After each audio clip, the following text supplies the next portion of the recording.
गणेशाय नमः। आज से हम पुरुषोत्तम मास का मातम्य प्रारंभ करने जा रहे हैं, जिसका पहला अध्याय हम आज शुरू करते हैं। एक बार बहुत से ऋषि मुनि जन नैमिषारण्य तीर्थ में जाकर यज्ञ करने में तत्पर थे। उसी समय श्री सूत जी तीर्थ यात्रा के निमित्त भ्रमण करते हुए अपने शिष्यों के सहित वहां पर आए। मुनियों को देखकर नमस्कार कर आनंद मग्न हो गए। वक्कल वस्त्र पहने प्रसन्न मुख, चेहरे पर क्रांति, परमार्थ में निपुण, चंदन से शोभायमान, तुलसी की माला तथा जटाओं का मुकुट धारण किए हुए महाशरणम इस अद्भुत मंत्र को जपते हुए सूत जी को देखकर नैमिषारण्य के महर्षि लोग उठकर खड़े हो गए। मुनियों ने हाथ जोड़कर कहा कि हे सूत जी, हम सब लोगों को भगवान की अद्भुत कथाओं को सुनने की इच्छा है। तब सूत जी ने प्रसन्नता से ऋषियों के आगे हाथ जोड़कर नमस्कार किया। ऋषि कहने लगे कि हे सूत जी, हमने आपके लिए सुंदर आसन बनाया है, आप इस पर बैठिए।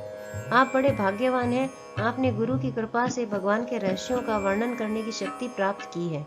इस संसार सागर में हजारों बातें सुनने योग्य हैं, परंतु उनमें जो भी सार वस्तु हो, संसार सागर डूबते हुओं को पार करने के लिए जो शुभ श्रेष्ठ कथा आपके विचार में हो, वही बताइए। सौनकादिकों के पूछे जाने पर श्री सूत जी कहने लगे, हे विप्रो, मेरे वचनों को सुनो। मैं पहले पुष्कर तीर्थ गया और वहां से हजारों तीर्थों में होता हुआ हस्तिनापुर गया। वहां राजा परीक्षित अपने राज्य को छोड़कर अनेक महापुण्यवान ऋषियों के साथ गंगा किनारे जा रहे थे। उनमें अनेक सिद्ध योगी और महासिद्ध मुनि थे। मैं वहां पर उस समाज को पूछ ही रहा था तो वहां श्री कृष्ण भगवान के चरण कमल में मन लगाए महामुनि व्यास जी के पुत्र शुकदेव जी भी पधारे, जिनकी 8 वर्ष की आयु, शंख के समान कंठ, ऊंचे और चिकने केशों से घिरा हुआ मुख, दृढ़ कंधे, चमकती हुई कांति थी। वह अद्भुत वेश ब्रह्म स्वरूप थे। ऐसे महामुनि सुखदेव जी को देखकर सब मुनि हाथ जोड़कर खड़े हो गए। तब मुनियों के बनाए हुए कमल चक्र जैसे ऊंचे आसन पर सुख जी को बिठाया गया। उस आसन पर बैठे हुए ज्ञान समुद्र के चंद्रमा सुखदेव जी ऋषियों की पूजा को ग्रहण कर ऐसे शोभायमान हुए जैसे तारागण में चंद्रमा शोभायमान होता है। पुरुषोत्तम मास का प्रथम अध्याय पूर्ण हुआ। ओम नमो भगवते वासुदेवाय नमः। श्री गणेशाय नमः। पुरुषोत्तम मास महात्म्य दूसरा अध्याय। सूत जी कहने लगे, हे ऋषियों, श्री सुखदेव जी को राजा परीक्षित को श्रीमद् भागवत की कथा सुनते हुए देख कर आया हूँ। ऋषि कहने लगे, हे सूत जी, जो कुछ आपने वेद व्यास जी के मुख से सुना हो वही कथा सुनाइए। सूत जी बोले, हे ऋषियों, जैसा मुझ में ज्ञान है और मैंने व्यास जी के मुख से सुना है, वह मैं तुमसे कहता हूँ। एक समय नारद जी विचरते हुए भगवान नारायण के निवास स्थान में पहुंचे। वहां पर भगवान के चरणों से अलकनंदा नदी बह रही थी। वहां पर ब्रह्म में लीन जितेंद्रिय, निर्मल और तेजोमय ऋषि को देखकर भगवान ने उनको नमस्कार किया। तब साष्टांग नमस्कार कर श्री विष्णु की स्तुति करते हुए नारद जी कहने लगे, हे देवादिदेव, संसार के स्वामी, दया सिंधु, आप सत्यवादी हो, त्रिसत्य हो, सत्य के सार रूप सत्य से ही उत्पन्न हो और सत्य योनि हो, आपको नमस्कार है। हे भगवान, सब प्राणियों के हृदय विषयों में आसक्त है। स्त्री पुत्रादि के मोह में फंसे हुए गृहस्थी लोगों का हित करने वाला लाभदायक कथा व्रत कुछ विचार कर मुझे बतलाइए। मैं आपके मुखारविंद से कुछ सुनने के लिए ब्रह्मलोक से आया हूँ। नारद जी के ऐसे वचनों को सुनकर भगवान हंसकर नारद जी से कहने लगे कि हे नारद, भगवान श्री कृष्णादि की पुण्य कथा को सुनो। हे तात, जगत के विधाता और उसको एक पल मात्र में नाश करने वाले, उनको कर्मों को कहने वाला पृथ्वी पर कौन समर्थ है। हे नारद जी, ऐसे भार युक्त कथा भी तुम जानते हो, परंतु फिर भी दारिद्रता को हराने वाला, यश और श्रेष्ठ पुत्रों को देने वाला, मोक्ष देने वाला, शीघ्र सेवन योग्य ऐसे अद्भुत पुरुषोत्तम मास महात्म्य को कहता हूँ। नारद जी कहने लगे कि हे प्रभु, स्वामियों सहित मैंने चैत्रादि मास तो सुने हैं, परंतु उनमें पुरुषोत्तम मास नहीं सुना। यह पुरुषोत्तम मास कौन सा मास है और यह कैसे हुआ? हे कृपानिधे, यह सब आप मुझसे कहिए। इस मास का स्वरूप और विधान मुझसे कहिए। क्या करना चाहिए, स्नान कैसे करें और दान क्या करें, और जप, पूजा तथा उपवास आदि क्या साधन है? इसके अतिरिक्त और भी कोई सार हो, यह सब बतलाइए। सूत जी कहने लगे, हे ऋषियों, नारद जी के ऐसे जनहितकारक वचनों को सुनकर भगवान चंद्रमा के समान शीतल और शांति देने वाले वचन बोले। इस प्रकार पुरुषोत्तम मास महात्म्य का दूसरा अध्याय पूर्ण हुआ। ओम नमो भगवते वासुदेवाय नमः। श्री गणेशाय नमः। पुरुषोत्तम मास महात्म्य तीसरा अध्याय। हे नारद जी, जो कुछ भगवान कृष्ण ने राजा युधिष्ठिर से कहा वही मैं तुमसे कहता हूँ। एक समय धर्मराज युधिष्ठिर जुए में दुर्योधन से सब कुछ हार गए तो द्रौपदी को बालों से पकड़कर दुष्ट दुशासन ने खींचा और वस्त्र भी पकड़कर खींचे तो कृष्ण भगवान ने रक्षा की। उसके पश्चात युधिष्ठिर राज्य को छोड़कर काम्यक वन को चले गए। वहां पर वन में युधिष्ठिर द्रौपदी आदि बाल बिखरे वन में रहने वाले हाथियों की तरह वन के फलों को खाकर अति दुख को प्राप्त हुए। एक समय देवकी के पुत्र श्री कृष्ण भगवान उनको दुखी जानकर काम्यक वन को गए। उस समय युधिष्ठिर आदि कृष्ण भगवान को देखकर ऐसे प्रसन्न हुए मानो देह में प्राण आ गए हों। वे बड़े प्रेम से मिले और हरि के चरण कमलों में नमस्कार किया। द्रौपदी ने भी प्रणाम किया। राजा युधिष्ठिर को दुखी देखकर और ऐसे ही द्रौपदी को दुखी देखकर श्री कृष्ण भगवान भी अत्यंत दुखी हुए। जब विश्वात्मा भक्त वत्सल भगवान ने दुर्योधन को भस्म करने के लिए क्रोध किया तो मानो करोड़ों काल कराल के समान मुख से प्रलय काल की अग्नि उठी हो और दांतों को पीसते हुए मानो त्रिलोक को भस्म कर देंगे। तब अर्जुन भय से कांप उठा। युधिष्ठिर और द्रौपदी तथा दूसरे उपस्थित वृंद हाथ जोड़कर भगवान को प्रसन्न करने के लिए स्तुति करने लगे। अर्जुन कहने लगे, हे कृष्ण, हे जगन्नाथ, हे नाथ, मैं जगत से बाहर नहीं हूँ, फिर आप मेरी रक्षा क्यों नहीं करते? आप तो सारे जगत की रक्षा करने वाले हो। जिनके नेत्र बंद करने से ब्रह्मा का पतन हो जाता है, जिनके क्रोध से सारे विश्व का नाश हो जाता है, कोई भी जीवित नहीं रह सकता। हे जगतपते, इस संहार करने वाले क्रोध को दूर कीजिए। आपके क्रोध से संसार में प्रलय हो जाएगी। भगवान कहने लगे कि हे नारद जी, अर्जुन इस प्रकार कहकर हाथ जोड़कर श्री कृष्ण भगवान को नमस्कार करने लगे। तब श्री कृष्ण भगवान अर्जुन के इस प्रकार स्तुति वचन सुनकर शीतल हो गए। फिर प्रेम से व्याकुल होकर युधिष्ठिर आदि श्री भगवान को बारंबार नमस्कार करने लगे। श्री नारायण कहने लगे कि हे नारद जी, इस प्रकार प्रेम से मग्न हो सिर झुकाकर हाथ जोड़कर बारंबार कृष्ण को नमस्कार कर अर्जुन ने भगवान कृष्ण से जो प्रश्न किया वह मैं तुमसे कहता हूँ। हरि भगवान यह सब सुनकर पांडवों के हितकारक वचन कहने लगे। कृष्ण कहने लगे, हे अर्जुन, मेरे वचनों को सुनो और आपने जो अपूर्व प्रश्न किया है, इस समय मैं इसका उत्तर देने को समर्थ नहीं। यह गुप्त प्रश्न ऋषियों को भी कठिन है। तो भी हे अर्जुन, मैं तुम्हारी मित्रता और भक्ति से प्रसन्न होकर अत्यंत कठिन उत्तर को क्रम से कहता हूँ, सुनो। हे अर्जुन, एक समय में संयोगवश अधिक मास आया। उसको सब असहाय, निंदक, अपूज्य, मलमास और नवी की संक्रांति से वर्जित ऐसा कहते हैं। मलमास होने से स्पर्श करने योग्य नहीं है, सब कर्मों में निंदित है। इस प्रकार लोगों के वचन सुनकर वह मलमास कांतिहीन निरुद्योगी दुखों से युक्त मेरे पास आया और वैकुंठ में जहाँ पर मैं निवास करता था स्वर्ण के सिंहासन पर बैठे हुए देखकर मुझे दंडवत प्रणाम किया और दोनों हाथ जोड़ नेत्रों से आंसू बहाता हुआ इस प्रकार कहने लगा। इसी के साथ पुरुषोत्तम मास महात्म्य का तीसरा अध्याय पूर्ण हुआ। ओम नमो भगवते वासुदेवाय नमः। श्री गणेशाय नमः। पुरुषोत्तम मास चौथा अध्याय। अधिक मास कहने लगा, हे नाथ, हे कृपानिधे, मल मास मेरा नाम है। मैं बलवानों से तिरस्कृत होकर यहाँ आया हूँ, फिर आप मेरी रक्षा क्यों नहीं करते? मुझको उन लोगों ने शुभ कर्म वर्जित, अनाथ और सदैव घृणा की दृष्टि से देखा। अब आपकी दयालुता कहाँ गई? कठोरता क्यों हुई? इस प्रकार भगवान से कहकर मलिन मुख मलमास श्री कृष्ण के आगे आंसू बहाता हुआ बैठ गया। तब द्रवीभूत हरि आगे बैठे दीन बदन मलमास से कहने लगे, हे तात, तुम अत्यंत दुखों में डूबे हो, सो ऐसा भारी दुख तुम्हारे मन में क्या है? तुम किसी प्रकार का सोच मत करो, मैं तुझ दुख में डूबे हुए का उद्धार करूंगा। मेरी शरण में आकर तुम सोच करने योग्य नहीं हो। नारायण बोले। ऐसे भगवान के वाक्य सुनकर मलमास दुखी होकर मधुसूदन भगवान से बोला, हे भगवान, आपको सब कुछ ज्ञात है, आपके बिना इस संसार में कुछ भी नहीं होता। हे भगवान, मेरे दुर्भाग्य की पीड़ा क्या आप नहीं जानते? तो भी हे नाथ, दुख रूपी फांस में फंसा हुआ जैसा दुख किसी को ना हो न देखा, सो आपसे कहता हूँ। क्षण, लव, मुहूर्त, पक्ष, मास और दिन, रात्रि अपने स्वामी की आज्ञा से सदा भय रहित होकर आनंद करते हैं। परंतु न मेरा कोई नाम है, न मेरा धर्म है, न कोई मुझको आश्रय देने वाला है। इसी से सब देवताओं ने मेरा निरादर किया है और सब कर्मों में मैं मल मास वर्जित है। और सभी अंध परंपरा से कहते हैं, इसलिए मैं मरना चाहता हूँ, जीना नहीं चाहता।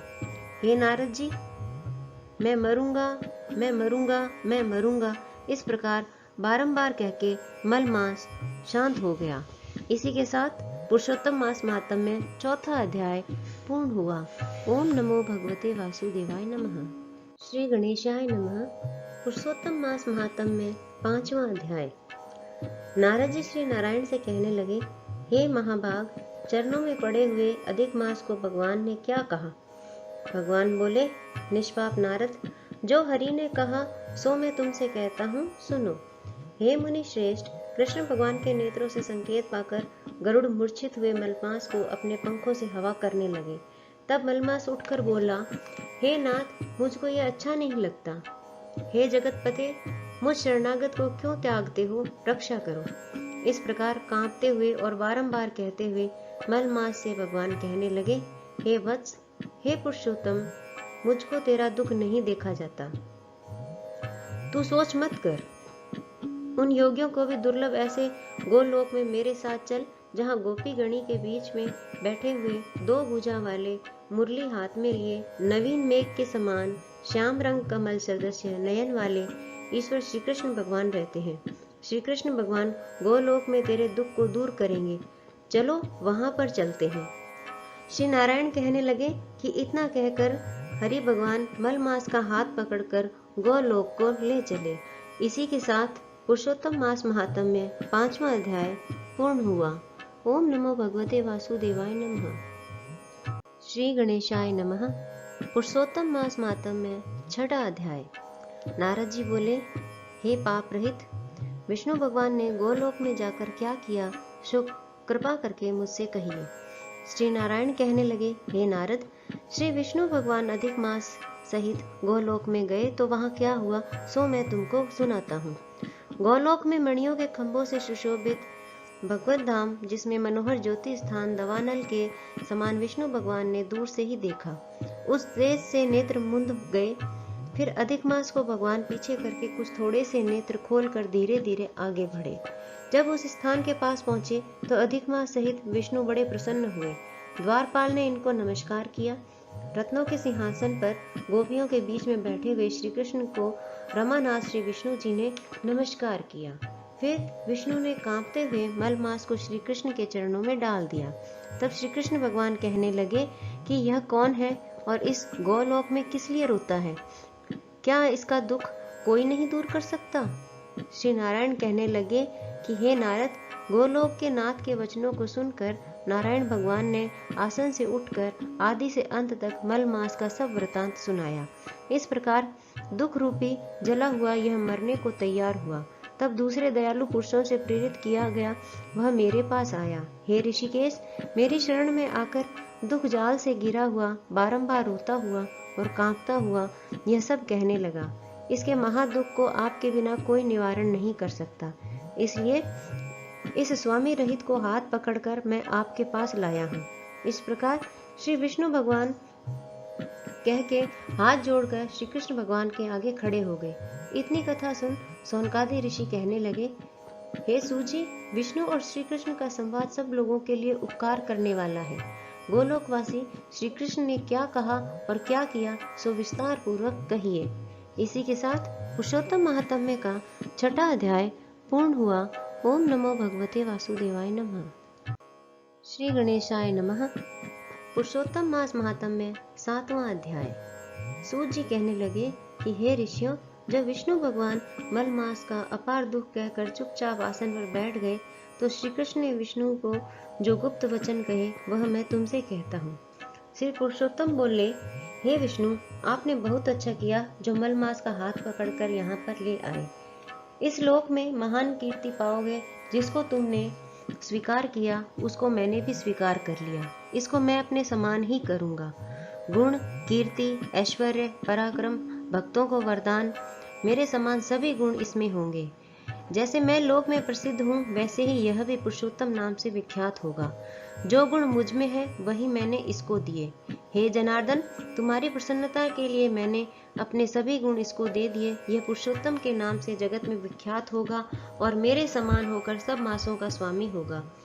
अब यह जगत को पूज्य, जगत के नमस्कार करने योग्य होकर पूजनीय होगा और पूजने वालों का दुख, दारिद्रता का नाश करेगा। सब नाश इच्छा वाले हैं, मैंने इसको इच्छा रहित किया। मनुष्यों को मोक्ष देने वाला अपने बराबर मैंने इसको किया। जो कोई इच्छा रहित या इच्छा वाला इसको पूजेगा, वह अपने किए कर्मों को भस्म करके निसंशय मुझको प्राप्त होगा। हे गरुड़ ध्वज, महाभाग्यशाली यति, ब्रह्मचारी, महात्मा, निराहारी भी मेरे परम स्थान को प्राप्त नहीं होते हैं, परंतु पुरुषोत्तम के भक्त मास भर में जन्म मृत्यु से रहित हो बिना परिश्रम के ही हरि के पद को पा सकते हैं। सब साधनों में श्रेष्ठ, सब काम तथा अर्थ को देने वाला यह पुरुषोत्तम मास स्वाध्याय योग्य है। जैसे हल से बोए हुए बीज करोड़ों गुना बढ़ते हैं, वैसे ही पुरुषोत्तम मास में किया हुआ पुण्य कोटि गुना बढ़ता है। कोई चतुर्मास के व्रत यज्ञों द्वारा स्वर्ग में जाकर वहां के भोगों को भोग कर फिर इस पृथ्वी में आते हैं, किंतु जो पुरुषोत्तम का आदर से विधि पूर्वक सेवन करता है, वह अपने कुल का उद्धार करके मुझको ही प्राप्त होगा। जो महाअज्ञानी मनुष्य इस मास में जप, दानादि आदि नहीं करते और अच्छे कर्म करते, देव, तीर्थ तथा ब्राह्मणों से वैर करते हैं, वे दुष्ट भाग्य वाले, दूसरों के भाग्य पर जीने वाले हैं। उनको खरगोश के सींग के समान स्वप्न में भी सुख नहीं होगा। जब मूढ़ मनुष्य मेरे प्रिय मलमास का तिरस्कार करेंगे और जो धर्म का आचरण नहीं करेंगे, वे सदैव नरक के गामी होंगे। जो पुरुषोत्तम के निर्मित 3-3 वर्ष में धर्म का आचरण नहीं करते, वह कुंभी पाकादि नरकों में पड़ते हैं। जो अज्ञानी पुरुष स्त्री, पुत्र, पौत्र आदि के बंधन में फंसा रहता है, वह अज्ञानी दुख रूपी दवानल में पड़ा रहता है। जिसका अज्ञान से मेरा प्रिय अत्यंत पुण्यदान पुरुषोत्तम मास बीत गया, उनको कैसे सुख प्राप्त हो सकता है। श्रेष्ठ भाग्य वाली जो स्त्रियां पुत्र सुख सौभाग्य के लिए पुरुषोत्तम मास में स्नान, दान तथा पूजन करेगी, उनको मैं सौभाग्य, संपत्ति, सुख, पुत्र दूंगा। और जो मेरे इस मास को ऐसे ही व्यतीत कर देंगी, उनको मेरे प्रतिकूल और स्वामी से सुख नहीं होगा। भाई, पुत्र तथा धन का सुख तो उनको स्वप्न में भी प्राप्त नहीं होगा। अतः मनुष्यों को मेरे इस मास में स्नान, पूजा, जप आदि करना, विशेष करके अपनी शक्ति के अनुसार दान करना चाहिए। जिसने भक्ति और श्रद्धा से पुरुषोत्तम मास में मेरी पूजा की, वह धन तथा पुत्र का सुख भोग कर अंत में मेरे गोलोक में वास करेगा। मेरी आज्ञा से सभी मनुष्य मल मास को पूजेंगे। मैंने सब मासों से उत्तम इसको किया है। इसलिए हे रमापते, तुम चिंता छोड़कर पुरुषोत्तम मास को लेकर बैकुंठ को जाओ। इसी के साथ पुरुषोत्तम मास महात्म्य का 7वां अध्याय पूर्ण हुआ। ओम नमो भगवते वासुदेवाय नमः। श्री गणेशाय नमः। पुरुषोत्तम मास महात्म्य 8वां अध्याय। श्री सूत जी कहने लगे, हे तपोनिधे, भगवान विष्णु और श्री कृष्ण के वचन सुनकर नारद जी अत्यंत प्रसन्न हुए, परंतु फिर भी प्रश्न करने लगे। नारद जी कहने लगे, हे प्रभु, लक्ष्मीपति जब बैकुंठ को चले गए, फिर क्या हुआ, वह सब कृपा करके मुझसे कहिए। हरि का वृतांत सबके लिए हितकारक है। ऐसे प्रसन्न होकर श्री नारायण जगत को आनंद देने वाले वचन बोले। श्री नारायण कहने लगे, हे नारद, जब लक्ष्मीपति बैकुंठ चले गए तो अधिक मास को अपने धाम में अपने पास बुलाया। वह बैकुंठ में बसकर अधिक मास अत्यंत आनंद करने लगा और भगवान के साथ क्रीड़ा करने लगा। श्री कृष्ण ने मन से प्रसन्न होकर मल मास को 12 मासों में श्रेष्ठ कर दिया और सबका प्रिय बना दिया। इस प्रकार भक्त वत्सल भगवान युधिष्ठिर और द्रौपदी को कृपा से देखते हुए अर्जुन से बोले, हे राज सिंह, दुख में डूबे होने के कारण तुमने तपोवन में आए पुरुषोत्तम का आदर नहीं किया और वृंदावन चंद्र का प्रिय मास आपके वन में रहने से अनजाने से चला गया। दुखित मन वाले भीष्म, द्रोण भी नहीं जान पाए और भय के द्वेष से तुमने नहीं जाना। वेद व्यास जी से प्राप्त विद्या आराधना में लगे रहे। भयंकर युद्धशाली अर्जुन इंद्रप्रस्थ गए और उसके दुख से दुखित आप लोगों ने नहीं जाना। अतः अब क्या करना चाहिए? मनुष्य को प्रारब्ध भोग अवश्य भोगना पड़ता है। मनुष्य प्रारंभ से ही सुख, दुख, भय और आनंद को प्राप्त होता है। अतः सदा भाग्य पर ही भरोसा रखें। हे महाराज, अब आपके दुख का दूसरा कारण कहता हूँ। इतिहास पूर्वक इस कथा को अच्छी तरह श्रवण करो। कृष्ण कहने लगे, यह द्रौपदी पूर्व जन्म में महाभाग्यशाली ब्राह्मण की पुत्री थी। कुछ काल व्यतीत होने पर 12 वर्ष की हो गई। अपने पिता की यह एक ही पुत्री थी और बड़ी चतुर, गुणवती और सुंदरी होने के कारण यह पिता को अत्यंत प्रिय थी। यह पड़ोसन सखियों को सुख देखकर पुत्र पौत्र की इच्छा करने लगी और विचारने लगी कि ऐसे मेरे भी अच्छे गुण और भाग्य वाले भर्ता और सुख देने वाले श्रेष्ठ पुत्र किस तरह उत्पन्न हो। परंतु प्रारब्ध ने तो पहले ही नाश कर दिया। क्या करूं? क्या किसी मुनि के पास जाऊं या किसी तीर्थ में जाकर वहां पर रहूं? मेरा भाग्य कैसे सो गया है कि कोई भर्ता मेरी इच्छा नहीं करता है। बड़े आश्चर्य की बात है कि मेरे भाग्य से मेरा पंडित पिता भी मूढ़ हो गया है। विवाह काल प्राप्त होने पर भी मुझे अच्छे वर को नहीं सौंपता। पति के दुख की पीड़ा तथा कुमारी में स्वामी का सुख जैसा मेरी सखियां जानती हैं, मैं नहीं जानती। ऐसे आकुल तथा व्याकुल वाले मनोरथ की चिंता से मेरी भाग्यवती माता पहले ही मर गई। शोक और मोह की तरंगों से पीड़ित कन्या का पिता यह मेधावी ऋषिराज भी पृथ्वी में विचरने लगा, पर कन्यादान के निमित्त जोड़ी का वर ढूंढने पर ही नहीं मिलने से अपने मनोरथ में निराश हो गया। पुत्री के और उसके अपने दुर्भाग्य से उसको दारुण तीव्र ज्वर हो गया। तब वह ऋषिराज सब शरीर में अतिशूल होने के कारण व्याकुल हो गया और श्वास पर श्वास से युक्त होकर लौटता गिरता घर आकर पृथ्वी पर गिर पड़ा, जैसे मदिरा पान करने से मूर्छा को प्राप्त हो जाता है, और अपनी पुत्री का स्मरण किया। जब तक पुत्री भय से व्याकुल होकर अपने पिता के पास आई, तब तक वह मरने के सदृश हो गया।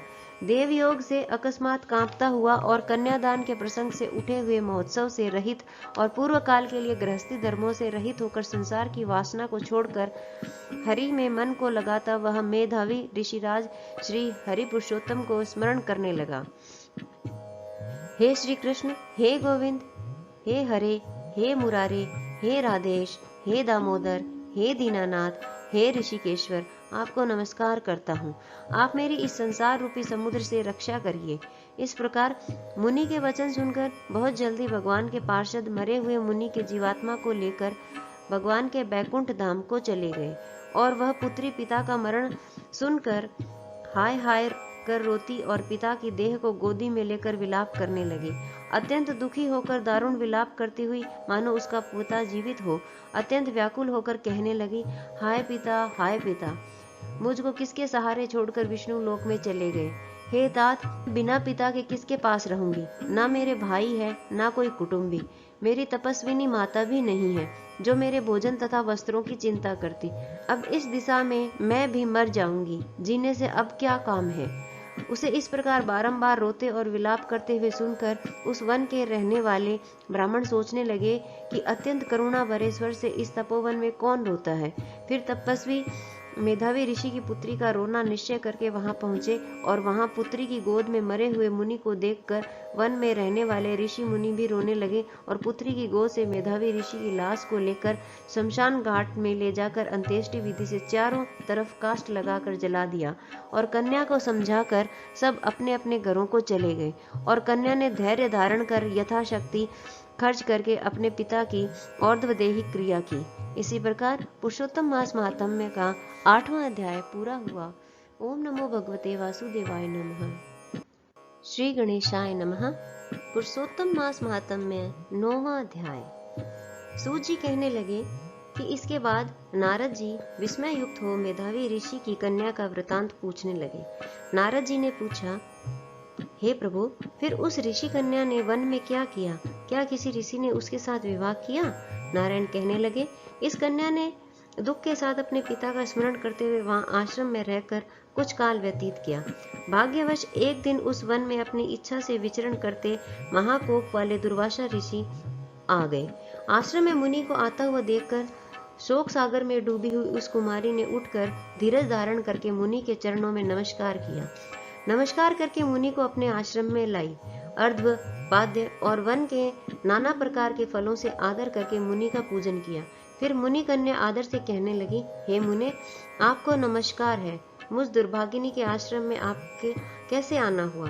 आपके आने से मेरे भाग्य का उदय हो गया, अथवा मेरे पिता के पुण्य प्रताप से मुझको समझाने के लिए आप आए हैं?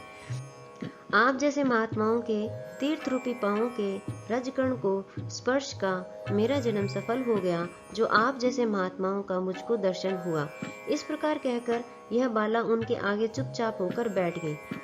तब दुर्वासा मुनि कुछ हंसकर बोले, धन्य धन्य हे ब्राह्मण पुत्री, तुमने अपने पिता के कुल का उद्धार कर दिया है। कन्या बोली, हे मुनि, आपके वचनों को सुनकर मेरा दुख दूर हो गया। हे मुने, आप कृपा कर ऐसा उपाय बतलावें जिससे मेरा दुख दूर हो। मैं दुख शोक में अग्नि की ज्वाला से जल रही हूँ। इस अग्नि को शीघ्र बुझाओ। मेरे हर्ष उपजाने वाला और कोई नहीं दिखाई देता। मुझको धैर्य देने वाली ना तो मेरी माता है, ना पिता, ना भाई। मैं दुख पीड़ित किस प्रकार जीवन निर्वाह करूं? जिस दिशा में देखती हूँ वहीं अंधकार दिखाई देता है। अतः हे तपोनिधे, मेरे दुख को दूर करने का उपाय जल्दी करिए। ऐसा कहकर वह बाला उनके आगे बैठ गई। दुर्वासा मुनि उसके उपाय के वास्ते सोचने लगे। श्री नारायण कहने लगे, हे नारद, इस प्रकार मुनि कन्या के वचनों को सुनकर मुनि दुर्वासा विचार कर अत्यंत कृपा करके इस बाला को देखकर कुछ हितकारक वचन बोले। इसी प्रकार पुरुषोत्तम मास महात्म्य का 9वां अध्याय पूर्ण हुआ। ओम नमो भगवते वासुदेवाय नमः। श्री गणेशाय नमः। पुरुषोत्तम मास महात्म्य 10वां अध्याय। ऋषि कहने लगे, हे सुंदरी, अब से तीसरा मास पुरुषोत्तम मास आएगा। उसमें स्नान करने से मनुष्य दोषों से छूट जाता है। इसके तुल्य कार्तिक आदि कोई भी मास नहीं है। सब मास तथा पक्ष और भी जो पर्व है पुरुषोत्तम मास की 16वीं कला के बराबर भी नहीं है। 12,000 वर्ष गंगा में स्नान करने से जो फल मिलता है और सिंह के बृहस्पति में गोदावरी गंगा में स्नान करने से जो फल मिलता है, वही फल कहीं भी पुरुषोत्तम मास में एक बार स्नान करने से प्राप्त हो जाता है। यह श्री कृष्ण का प्रिय मास है। इसमें स्नान, दान, जप आदि करने से सब मनोवांछित फलों की प्राप्ति होती है। इसलिए तुम भी पुरुषोत्तम मास की सेवा करो। मुनिराज कन्या को ऐसे वचन कहकर चुप हो गए। श्री कृष्ण कहने लगे, हे अर्जुन, मुनि के वचन सुनकर भावों से प्रेरित होकर वह मूढ़ बाला क्रोधित होकर बोली, हे ब्राह्मण, मुझको आपके वचन ठीक नहीं लगे। माघादि मास किस प्रकार थोड़ा फल देने वाले हैं और कार्तिकादि मास को कैसे कम कहते हो? क्या सेवा किया हुआ वैशाख मास इच्छित फल नहीं देता? यह तो मल मास सब कर्मों में निंदित है। हे मुने, सूर्य संक्रांति से रहित मल मास को आप कैसे श्रेष्ठ कह सकते हैं? इस प्रकार क्रोध से कहे गए ब्राह्मण की पुत्री के वचनों को सुनकर ऋषि का शरीर जलने लगा और क्रोध से नेत्र लाल हो गए, परंतु फिर भी मित्र की कन्या को श्राप नहीं दिया और सोचने लगे कि कन्या मूर्ख है, अपने हित अहित को नहीं जानती। पुरुषोत्तम का महात्म्य जो बड़े बड़े ज्ञानी भी नहीं जानते, तो कम बुद्धि वाले पुरुष और कन्याएं कैसे जान सकती है? और यह बिना पिता की कन्या दुख रूपी अग्नि में सुलगती हुई मेरे अत्यंत उग्र श्राप को कैसे सहन कर सकेगी? ऐसे उत्पन्न हुए क्रोध को दूर करते हुए और स्वस्थ होकर व्याकुल कन्या से कहने लगे, तू दुखी और नादान है, इसलिए तेरे पर मेरा कुछ भी कोप नहीं। जैसा तेरे निर्भाग्य मन में है वैसा ही कर, और भी जो कुछ होने वाला है सो सुन। मैं कहता हूँ, तूने जो पुरुषोत्तम मास का अनादर किया है, इसका फल इस जन्म या अगले जन्म में अवश्य होना चाहिए। क्योंकि तेरा पिता मेरा मित्र था, इसलिए तुझको श्राप नहीं देता हूँ कि तू बालक है और अपने शुभ तथा अशुभ को नहीं पहचानती। तेरा कल्याण हो। मैं तो नारायण की सेवा में जाता हूँ। श्री कृष्ण कहने लगे कि ऐसा कहकर वह महाक्रोधी तपस्वी मुनि झटपट चले गए और उसी क्षण वह कन्या पुरुषोत्तम मास के प्रभाव से कांतिहीन हो गई और अपने मन में विचार करने लगी कि तत्काल फल देने वाले पार्वती पति श्री शंकर की आराधना करूंगी। ऐसा निश्चय करके अपने आश्रम में जाकर वह कठिन तप करने की इच्छा करने लगी। सूत जी कहने लगे, वह बाला प्रबल मुनि के वचनों को निंदित कर तथा बहुत फल वाले विष्णु और सावित्री पति ब्रह्मा को छोड़कर अपने वन आश्रम में केवल शंकर भगवान की सेवा करने लगी। इसी प्रकार पुरुषोत्तम मास महात्म्य का 10वां अध्याय पूर्ण हुआ। ओम नमो भगवते वासुदेवाय नमः। श्री गणेशाय नमः। पुरुषोत्तम मास महात्म्य 11वां अध्याय। नारद जी कहने लगे, हे मुने, सब मुनियों से भी महाकठिन ऐसा कौन सा तप उस कुमारी ने किया, सो हमसे कहिए। श्री नारायण कहने लगे, वह बाला सनातन शिव का अत्यंत उग्र तप करने लगी, जिनके सर्पों के आभूषण नंदी भृंगी से सेवित 24 तत्वों और तीनों गुणों से स्तुति किए गए महा 8 सिद्धियों और प्रकृति जटा मुकुट से शोभित भाल में अर्धचंद्र, ऐसा शिव को उद्देश्य करके वह बाला ग्रीष्म ऋतु के सूर्य में पंचाग्नि में स्थित हो दुष्कर तप करने लगी। हेमंत तथा शिशिर ऋतु में ठंडे जल में स्थित मुख जल के ऊपर इस प्रकार दिखाई देती रही जैसे जल के ऊपर कमल शोभायमान होता है। उसका ऐसा उग्र तप देखकर इंद्र महाचिंता को प्राप्त हो गया। हे अर्जुन, सब देवताओं को और महर्षियों को सराहने योग्य ऐसे उग्र तप में प्रवृत्त हुई ऋषि कन्या को 9000 वर्ष बीत गए। फिर पार्वतीपति शंकर ने इसके तप से प्रसन्न होकर अपना अगोचर रूप दिखाया। उस रूप को देखकर वह कन्या झटपटा खड़ी हो गई, मानो उसके देह में प्राण आ गए। तब से उसका शरीर जो दुर्बल हो गया था मानो हष्ट-पुष्ट हो गया। उस बाला ने नम होकर श्री शंकर को नमस्कार किया और विश्व वंदित श्री शिव का मानसोपचार से पूजन किया और उनकी स्तुति करने लगी। हे राजन, जब उस मेधावी ऋषि की तपस्विनी कन्या श्री शंकर भगवान की स्तुति करके शांत हुई, तब महाउग्र तप से उसका किया हुआ स्तोत्र सुनकर प्रसन्न मुख वाले श्री सदाशिव बोले, हे तपस्विनी, तेरा कल्याण हो, मन वांछित वर मांग। महा आनंद में मग्न कुमारी ऐसा सुनकर प्रसन्न हुए शिवजी से यह वचन बोली, हे दीनानाथ, यदि आप मुझ पर प्रसन्न हो तो मुझको पति दीजिए। ऐसा ही वह 5 बार कहकर शांत हो गई। तब शिवजी मुनि कन्या को कहने लगे कि हे बाला, तुमने जो अपने मुख से कहा है वैसा ही होगा। तूने 5 बार पति मांगा है, जो हे सुंदरी, तेरे 5 पति होंगे। श्री कृष्ण कहने लगे। श्री शिव के ऐसे अनीति प्रिय वचन सुनकर बाला बोली, हे सदाशिव, एक स्त्री के एक ही पति हो सकता है, कहीं भी स्त्री 5 पतियों वाली न देखी न सुनी। एक पुरुष के 5 स्त्री तो हो सकती है, मैं 5 पतियों वाली कैसे होंगी? आपको ऐसा कहने योग्य नहीं। हे प्रभु, ऐसा वरदान देने से आपको ही लज्जा होगी। उस कन्या के ऐसे वचन सुनकर श्री शिव कहने लगे कि इस जन्म में नहीं, अगले जन्म में होंगे। वहां तू तपोबल से योनि से उत्पन्न नहीं होगी, वहां अग्नि से उत्पन्न सुख को प्राप्त होकर परम पद को प्राप्त होगी। दुर्वासा मेरा ही रूप है, तूने उनका तिरस्कार किया। यदि दुर्वासा को पायमान हो गए तो तीनों लोकों को जला देवे। तूने अत्यंत ब्रह्म तेज का तिरस्कार किया और तूने भगवान के प्रिय पुरुषोत्तम मास का व्रत नहीं किया, जिसको श्री कृष्ण भगवान ने सब ऐश्वर्य सौंप दिया। हे बाले, मैं ब्रह्मादिक देवता और नारदादिक तपस्वी जिन भगवान जी की आज्ञा नहीं टाल सकते, तूने उनको नहीं पूजा और अनादर किया, इसलिए तेरे 5 पति होंगे। हे बाले, जो पुरुषोत्तम मास की निंदा करता है वह घोर नरक में जाता है। इसके विपरीत कभी भलाई नहीं हो सकती। जो पुरुषोत्तम के भक्त है वह पुत्र, पौत्र और धन से युक्त है। हम सब देवता भी पुरुषोत्तम की सेवा करते हैं। इस प्रकार कहकर श्री नीलकंठ महादेव तत्काल अंतर्ध्यान हो गए। तब वह बाला चकित रह गई। सूत जी कहने लगे, हे ऋषियों, सदाशिव के अंतर्ध्यान होने से उस कन्या का भी चिंता हो गई। इसी प्रकार पुरुषोत्तम मास महात्म्य का 11वां अध्याय पूर्ण हुआ। ओम नमो भगवते वासुदेवाय नमः। श्री गणेशाय नमः। पुरुषोत्तम मास महात्म्य 12वां अध्याय। शंकर के चले जाने पर वह बाला कांतिहीन श्वास पर श्वास लेती हुई भयभीत होकर आंखों में आंसू लाकर रोने लगी। इसी प्रकार दुख से बहुत सा काल व्यतीत हो गया। फिर वह तपस्विनी भी बलवान काल के वश हो गई। उसी समय बड़े धर्मात्मा राजा द्रुपद ने उत्तम यज्ञ किया। उस यज्ञ कुंड में से एक कन्या उत्पन्न हुई। वही मेधावी ऋषि की कन्या दूसरे जन्म में राजा द्रुपद की पुत्री द्रौपदी नाम से संसार में विख्यात हुई। सो यह राजा द्रुपद ने स्वयंवर में मछली की आंख बींधने पर अर्जुन को मिली। हे नारद, पुरुषोत्तम का अनादर करने से दुष्ट दुशासन ने इसके बालों को पकड़कर खींचा, परंतु उस समय वह बारंबार मेरे नामों को याद करने लगी। श्री कृष्ण कहने लगे कि यदि द्रौपदी को मैं भूल ही गया था तो भी मेरे को स्मरण आई, और हे राजन, मैं तत्काल ही गरुड़ पर चढ़कर आया और अनेक प्रकार से खींचे हुए चीर को इतना बढ़ाया कि दुशासन उसको खींचता हुआ अचेत होकर गिर गया। सदैव मेरे से स्नेह करने वाली और पतिव्रता को पुरुषोत्तम मास के अनादर से मैंने भी उसको त्याग दिया। पुरुषोत्तम मास का तिरस्कार करने वाले को मैं भी त्याग देता हूँ। इसलिए सब प्रकार से पुरुषोत्तम मास ऋषियों और देवताओं के भी सेवन योग्य है। फिर मनुष्यों को तो अत्यंत ही मनवांछित फल देने वाला है।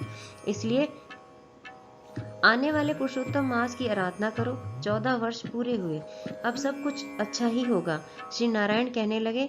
इस प्रकार श्री कृष्ण द्रौपदी और पांडवों को समझाकर द्वारकापुरी जाते हुए बोले, हे राजन, अभी विरह से व्याकुल द्वारकापुरी को मैं जा रहा हूँ।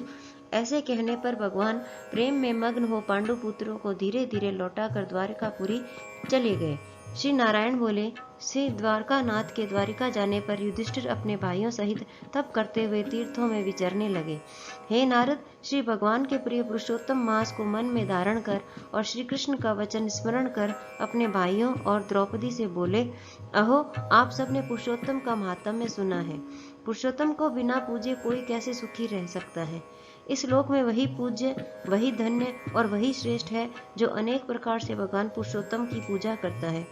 इस प्रकार सब तीर्थों में विचरते हुए पुरुषोत्तम मास के प्राप्त होने पर विधिवत उसका व्रत करने लगे और 14 वर्ष व्यतीत हो जाने पर श्री कृष्ण भगवान की कृपा से अकंटक राज्य को प्राप्त हुए। इसी प्रकार सूर्यवंशी राजा दृढ़नवा भी पुरुषोत्तम के सेवन से पुत्र और पौत्रों तथा अनेक प्रकार के सुखों को भोग कर योगियों को भी अति दुर्लभ भगवान के लोक गए। इसी प्रकार पुरुषोत्तम मास महात्म्य का 12वां अध्याय पूर्ण हुआ। श्री ओम नमो भगवते वासुदेवाय नमः। श्री गणेशाय नमः। पुरुषोत्तम मास महात्म्य 13वां अध्याय।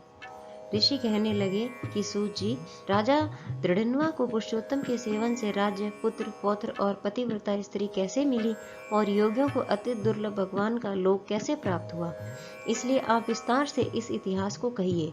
सूत जी कहने लगे, हे ऋषियों, आकाश गंगा की तरह पवित्र करने वाली सुंदर पुरानी दृढ़धनवा की कहानी मैं तुमसे कहता हूँ। है देश का चित्रधनवा नाम से विख्यात राजा हुआ।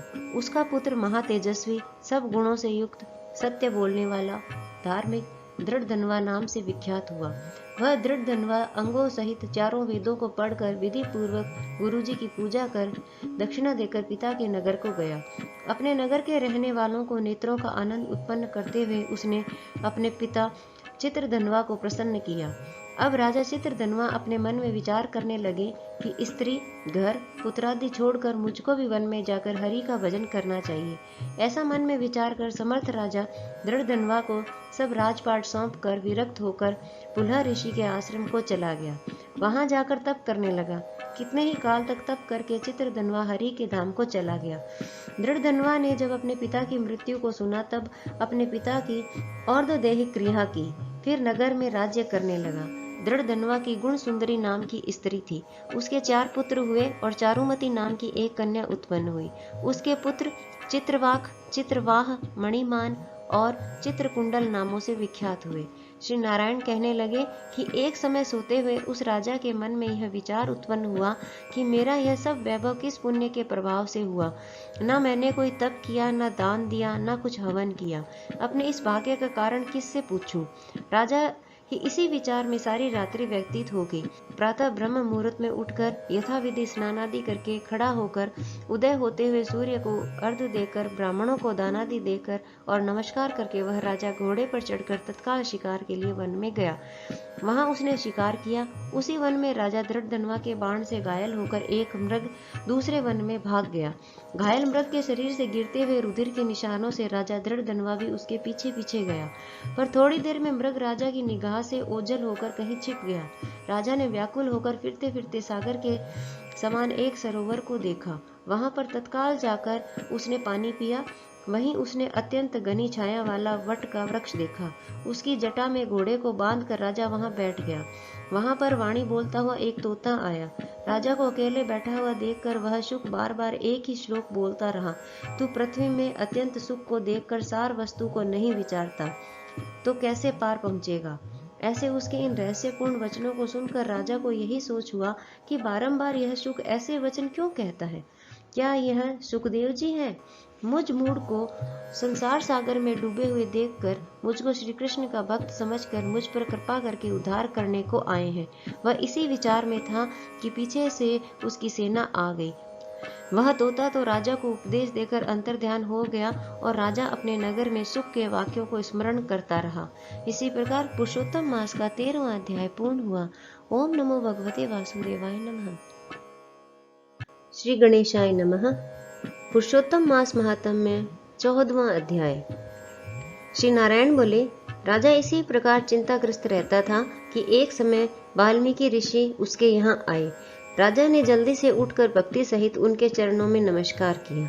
तब वाल्मीकि ऋषि राजा को शांत देखकर कहने लगे, हे राजन, तेरे मन में जो कुछ भी चिंता हो वह तुम बिना संकोच कहो। क्या बात है? दृढ़ धनवा ने कहा, महाराज, आपके चरणों की कृपा से सब सुख है, परंतु हे ब्राह्मण, एक बड़ा भारी संदेह मेरे मन में है।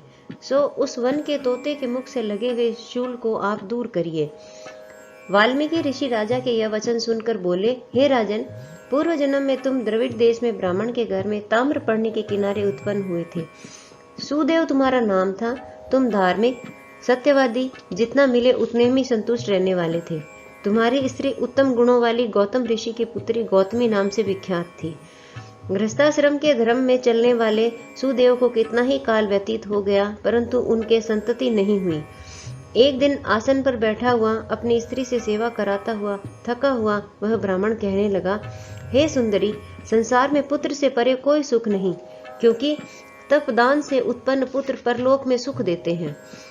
शुद्ध वंश में उत्पन्न हुई संतति इस लोक और परलोक में सुख देती है। उस श्रेष्ठ संतति को मैं प्राप्त न कर सका तो मेरा जीना ही वृथा है।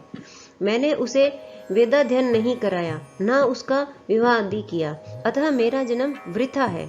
इसलिए मेरी मृत्यु शीघ्र ही हो जाए तो अच्छा है। मुझको आयु प्रिय नहीं।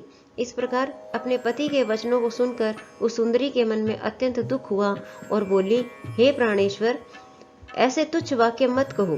तुम्हारे जैसे वैष्णव सूरवीर कभी निराश नहीं होते। हे विप्र, आप सत्य धर्म में तत्पर रहें। आपने तो स्वर्ग जीता है। पुत्र की इच्छा है तो हरि जगन्नाथ की आराधना करो। वह ब्राह्मण श्रेष्ठ अपनी धर्मपत्नी के ऐसे वचन सुनकर निश्चय के साथ ताम्रपर्णी नदी के किनारे चला गया। वहां जाकर पुण्य तीर्थ में स्नान कर महाभयंकर तप करने लगा। ऐसे उस तपोनिधि के 4000 वर्ष बीत गए। हे ब्राह्मण, उसके तप से त्रिलोकी कांप उठी। सुदेव का महाउग्र तप देखकर बड़े वेग से गरुड़ पर चढ़कर भक्त वत्सल श्री भगवान प्रकट हुए। श्री नारायण बोले, हे नारद जी, नवीन मेघ के समान चतुर्भुज, जगत के पालन करने में समर्थ उन मुरारी के आनंदित मुख को देखकर बड़े हर्ष के साथ सुदेव ब्राह्मण ने मुकुंद को साष्टांग नमस्कार किया। इसी के साथ पुरुषोत्तम मास महात्म्य का 14वां अध्याय पूर्ण हुआ। ओम नमो भगवते वासुदेवाय नमः। श्री गणेशाय नमः। पुरुषोत्तम मास महात्म्य 15वां अध्याय। वाल्मीकि ऋषि कहने लगे, इस प्रकार विष्णु की स्तुति कर ब्राह्मण सुदेव हरि के आगे बैठ गया। तब भगवान ऐसे स्तुति सुन मेघ के समान गंभीर वाणी बोले, हे वत्स, तुमने बड़ा घोर तप किया है, इसलिए जो इच्छा हो वर मांगो। सुदेव बोला, हे नाथ, जो आप प्रसन्न हुए हैं तो मुझको एक श्रेष्ठ पुत्र दीजिए। इस प्रकार ब्राह्मण के वचन सुनकर श्री भगवान बोले, हे वत्स, पुत्र का सुख विधाता ने तेरे भाग्य में नहीं लिखा।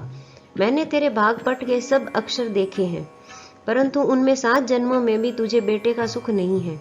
भगवान के ऐसे वज्र पहाड़ जैसे निष्ठुर वचन सुनकर जड़ से कटे हुए वृक्ष की तरह वह ब्राह्मण पृथ्वी पर गिर पड़ा। गौतमी अपने पति को इस प्रकार पड़े हुए देखकर अत्यंत दुखी हुई और स्वामी को पुत्र के सुख से रहित देखकर रोने लगी। फिर वह स्त्री धैर्य धारण कर अपने पड़े हुए पति से इस प्रकार बोली, हे नाथ, धीरज धारण कीजिए। उठो, जो विधाता ने ललाट में लिख दिया है वह सुख अथवा दुख अवश्य ही भोगना पड़ेगा। इस प्रकार उस स्त्री के तीव्र शोक से युक्त वचन सुनकर उत्पन्न दुख से कांपता हुआ गरुड़ भगवान विष्णु से कहने लगा, हे हरे, आप इस शोक सागर में डूबी हुई ब्राह्मणी को देखिए और गिरते हुए आंसुओं से व्याकुल ब्राह्मण को देखिए। हे दीन बंधु, आपके भक्तों के दुखों को न सहने वाली दया कहाँ गई? श्री नारायण इस प्रकार गरुड़ से अमृत समान वचन बोले, हे गरुड़, इस ब्राह्मण को एक मनोगत पुत्र शीघ्र दूंगा। इस प्रकार हरि के अनुकूल वचन सुनकर गरुड़ ने अति प्रसन्न होकर उस ब्राह्मण को अति सुंदर अनुरूप पुत्र दिया। इसी के साथ पुरुषोत्तम महात्म्य का 15वां अध्याय पूर्ण हुआ। श्री गणेशाय नमः। पुरुषोत्तम मास महात्म्य 16वां अध्याय। वाल्मीकि कहने लगे, इस प्रकार अनुपम वर देकर दोनों स्त्री पुरुषों को देखते देखते विष्णु भगवान गरुड़ पर चढ़कर अपने स्थान को चले गए। कुछ समय व्यतीत होने पर गौतमी के पुत्र उत्पन्न हुआ और सुदेव ने पुत्र के पैदा होने पर अति प्रसन्नता के साथ श्रेष्ठ ब्राह्मणों को बुलाकर जाति कर्म किया और स्नान कर ब्राह्मणों को बहुत सा दान दिया।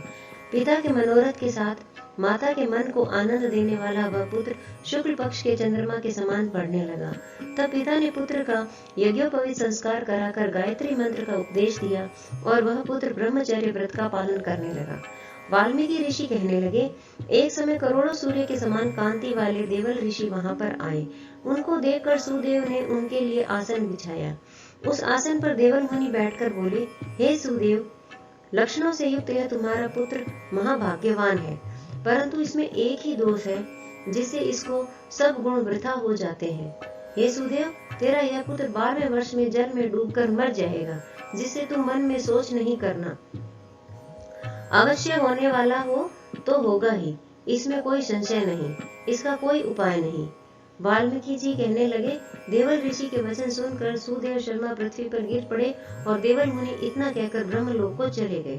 और सुदेव देवल मुनि के वचनों का स्मरण कर बहुत काल तक विलाप करते रहे। फिर गौतमी पुत्र को गोदी में लेकर प्रेम से मुख चूमकर अपने पति से बोली, हे द्विजराज, होने वाली वस्तु से व्यय नहीं करना चाहिए। जो होने वाला है सो तो होगा ही, और जो नहीं होने वाला है वह कभी नहीं होगा। इसलिए हे नाथ, उठो और सब शरणागत जीवों के रक्षक, निर्वाण पद को देने वाले भगवान विष्णु का भजन करो। वाल्मीकि ऋषि कहने लगे, इस प्रकार सुदेव ब्राह्मण अपनी स्त्री के वचन सुनकर सद्गुण को प्राप्त हुआ और हृदय में हरि के चरण कमल को धारण कर अपने पुत्र से उत्पन्न दुख को तत्काल त्याग दिया। इसी के साथ पुरुषोत्तम मास महात्म्य का 16वां अध्याय पूर्ण हुआ। श्री गणेशाय नमः। पुरुषोत्तम मास महात्म्य 17वां अध्याय। एक दिन उनका पुत्र सुखदेव अपने मित्रों सहित बावड़ी में स्नान करने गया और अपने मित्रों सहित जल में प्रवेश करके नहाने लगा और जल में डूबकर मर गया। तब उसको जल से बाहर न आता देख उसके साथी हाहाकार करते हुए भागे और उन बालकों ने गौतमी को जाकर सब वृतांत सुनाया। उन बालकों की यह अप्रिय वाणी को सुनकर वह पृथ्वी पर गिर पड़ी। इतने में सुदेव भी वन से आ गया और पुत्र का मरण सुनकर कटे हुए वृक्ष की तरह पृथ्वी पर गिर पड़ा। फिर दोनों स्त्री पुरुष उठकर बावड़ी पर गए। वहां मरे हुए पुत्र को आलिंगन कर शरीर को गोदी में लेकर सुदेव शर्मा बारंबार हाहाकार करने लगे। गोदी में पड़े हुए मृत पुत्र को देखकर रोने लगा और विलाप करते हुए कहने लगे, हे पुत्र, मेरा सोच हरने वाली मनोहर वाणी को और मेरे मन को आनंद दो।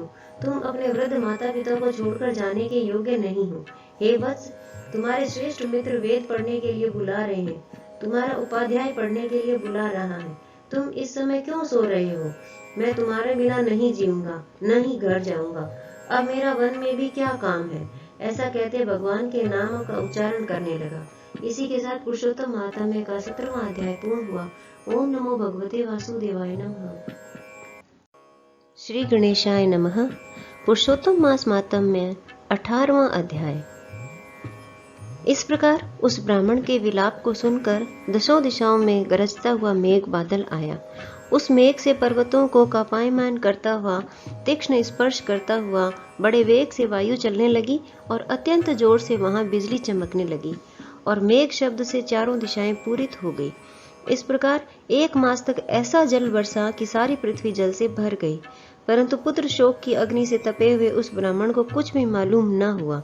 न उसने पानी पिया, न भोजन किया। पुनः पुनः इस प्रकार पुकारते हुए कि उसको सारा मास व्यतीत हो गया। वह मास श्री कृष्ण भगवान का प्रिय पुरुषोत्तम मास था।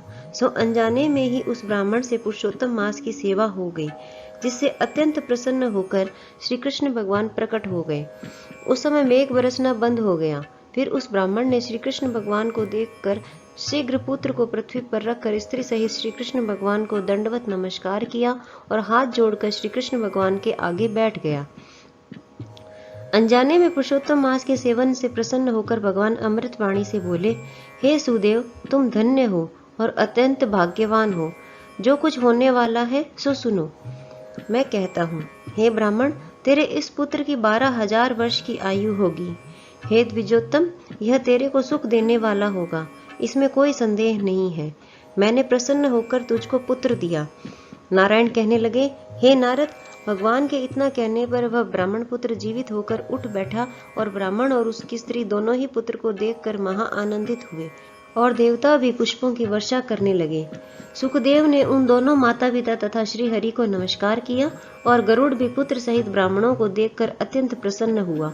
तब ब्राह्मण आश्चर्य युक्त होकर श्री हरि को नमस्कार कर हाथ जोड़कर गदगद वाणी से संशय काटने के लिए आनंद सहित भगवान से पूछने लगे, भगवान, मेरे 4000 वर्ष तक निरंतर महाकठिन तप करने पर आपने जो कठोर वचन मुझसे कहे थे कि मेरे 7 जन्मों में भी पुत्र का सुख नहीं है, उस वाक्य के उल्लंघन हेतु और मरे हुए पुत्र को जीवित करने का क्या कारण है? इस प्रकार पुरुषोत्तम मास महात्म्य का 18वां अध्याय पूर्ण हुआ। ओम नमो भगवते वासुदेवाय नमः। श्री गणेशाय नमः। पुरुषोत्तम मास महात्म्य 19वां अध्याय।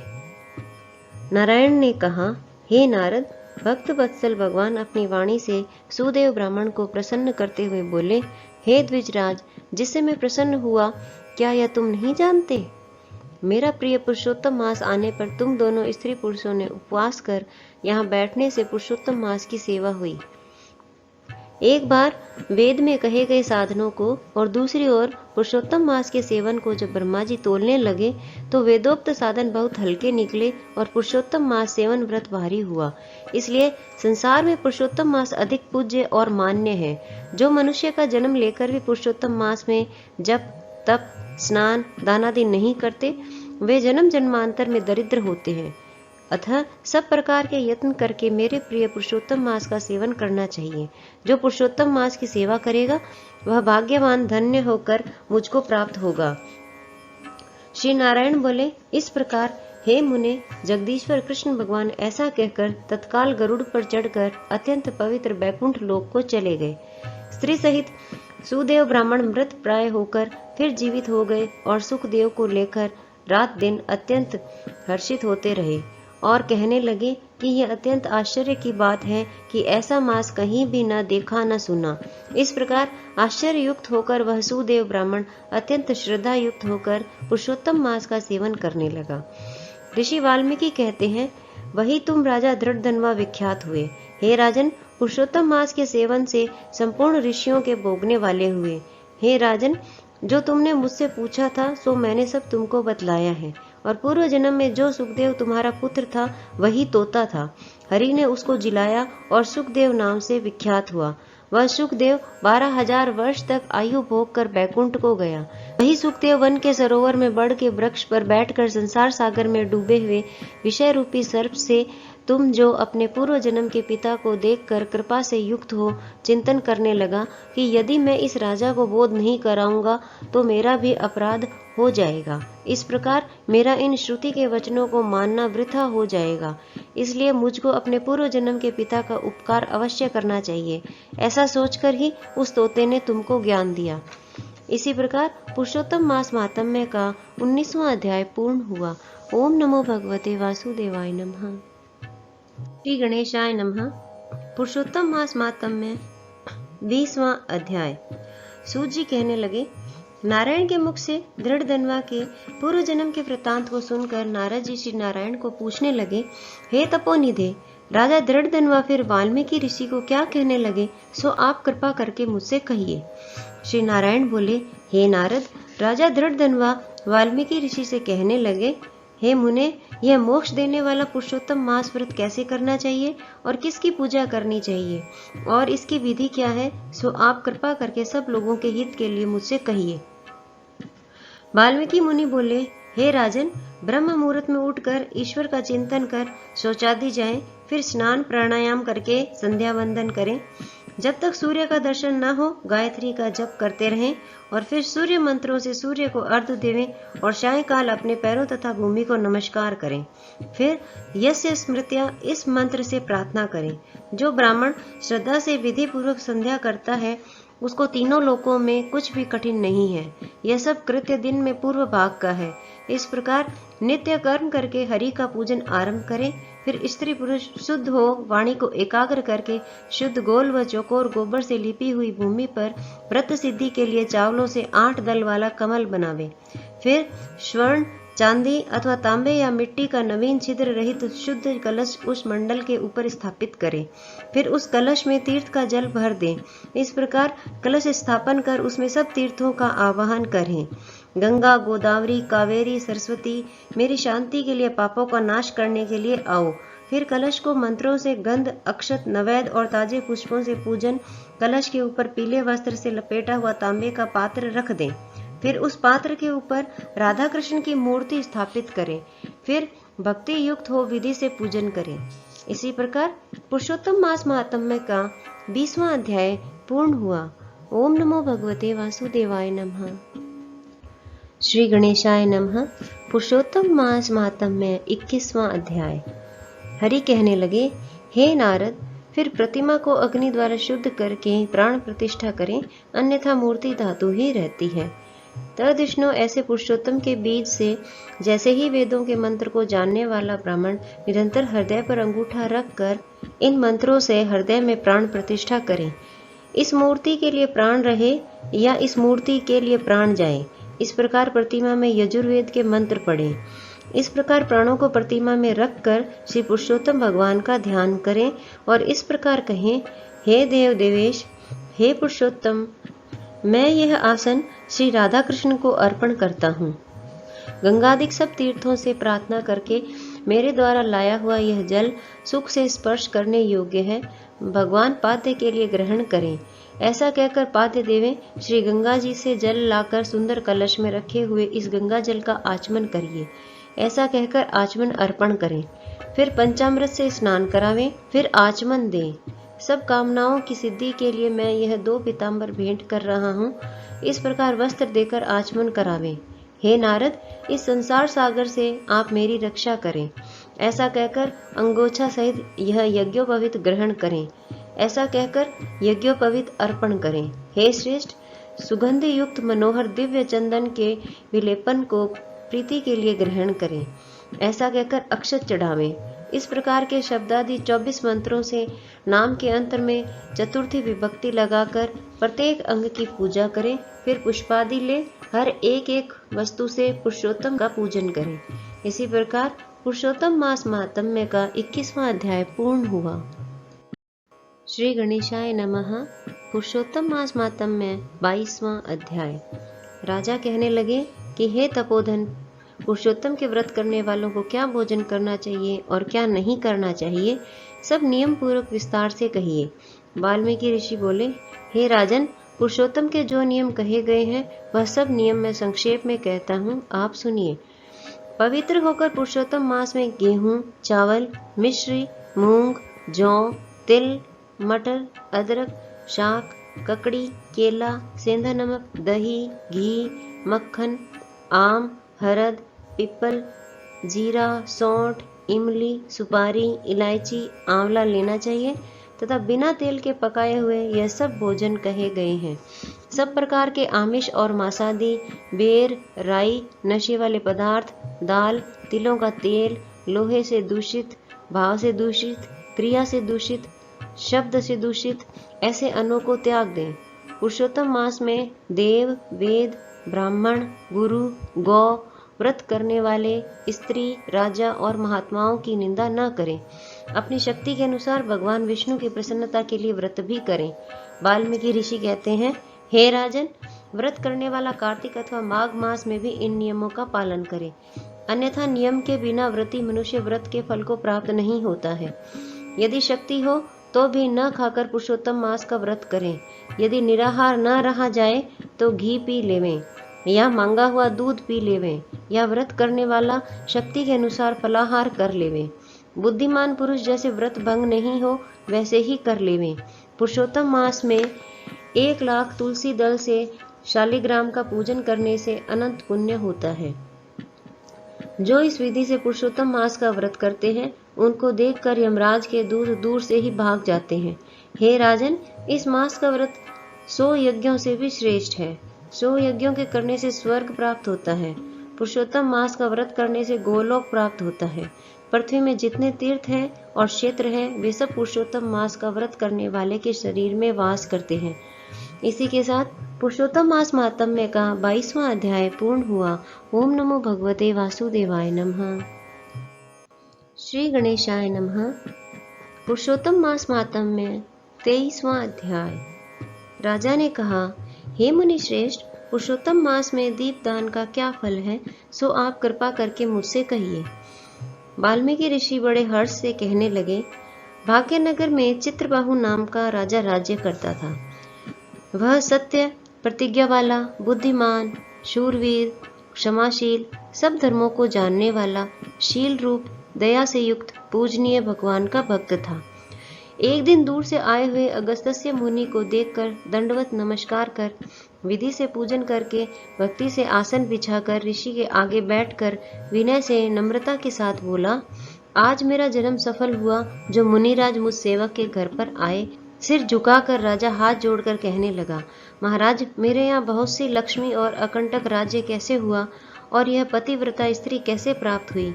मैंने ऐसा कौन सा अच्छा कार्य किया था? यह सब कृपा करके मुझसे कहिए।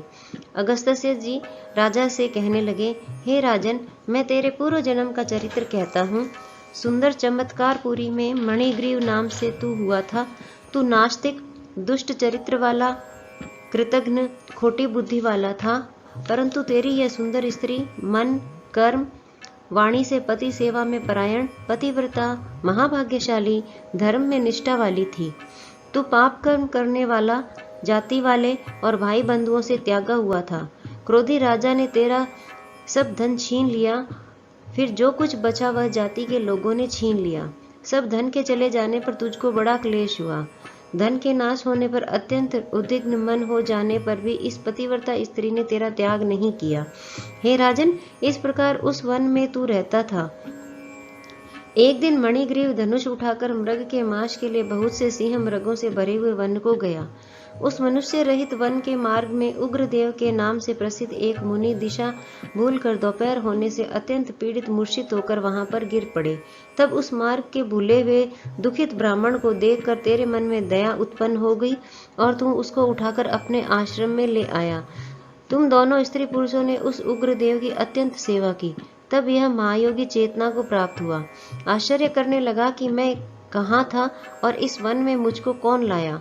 उग्रदेव बोला, मैं तुमको नहीं जानता हूँ कि तुम कौन हो, सो बताओ, क्योंकि बुद्धिमान ब्राह्मण को बिना जाने हुए नहीं रहना चाहिए। मणिग्रीव कहने लगा, हे ब्राह्मण, मैं भाई बंधुओं तथा जाति के लोगों से त्यागा हुआ मणिग्रीव नाम का शूद्र हूँ। उग्रदेव ने शूद्र के वचनों को सुनकर अत्यंत प्रसन्नता से फलाहार कर जल पिया। तब मणिग्रीव, हे मुनि श्रेष्ठ, मनुष्य रहित बिना जल के दुष्ट सिंह व्याघ्रादिक जंतुओं ने परिपूरित इस महावन में आपको कहाँ जाना है? उग्रदेव जी बोले, मैं ब्राह्मण हूँ, प्रयाग जाने की इच्छा से इस अनजान वन में आ गया हूँ।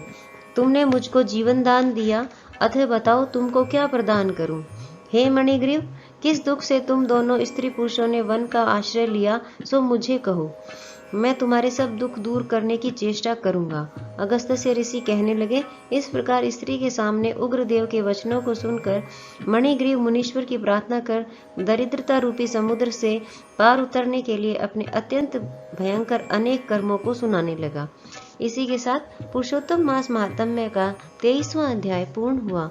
ओम नमो भगवते वासुदेवाय नमः। श्री गणेशाय नमः। पुरुषोत्तम मास महात्म्य 24वां अध्याय। उग्रदेव को मणिग्रीव सब कुछ बताकर बोला, हे ब्राह्मण, इस समय मुझ पाप युक्त पर आप अनुग्रह करें। मेरे किसी पूर्व जन्म के पुण्य से ही आप इस वन में पधारे हैं।